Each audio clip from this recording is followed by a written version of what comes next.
Во саботата во спортската сала на Основното училиште Никола Карев се одржа 23-тото издание на меѓународниот меморијален турнир Легендите на Спартак во организација на боречкиот клуб Спартак.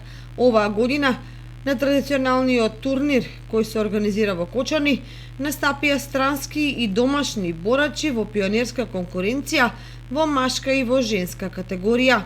Од боречкиот клуб Спартак учествуваа над 20 надпреварувачи, истакна секретарот на боречкиот клуб Спартак Гоце Ангелов. Боречкиот клуб Спартак од Кочани е домаќин на меѓународниот меморијален турнир Легендите на Спартак, кој се одржува по 23-ти пат.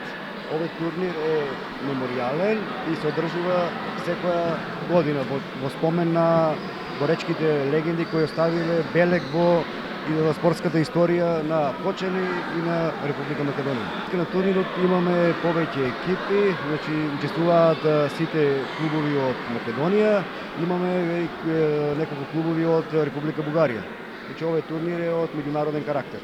Од Спартак, како за прв пат на турнирот, имаме повеќе од 20 учесници. Ова е еден голем успех за клубот што настапува со голем број на учесници и очекуваме добри резултати. Ние сме задоволни како функционираме и еве полека чекор по чекор се движиме кон нагорна линија и резултатите сами по себе ќе си дојдат на свое место. Значи ние сакаме пак да го вратиме на еден начин борењето во Кочани и да имаме учесници на европски, на светски, па се надевам и на олимписки игри. Организаторите на турнирот на најдобрите борачи им доделија медали и пехари во категориите најдобар борач, најдобар домашен и странски борач, како и најдобар техничар.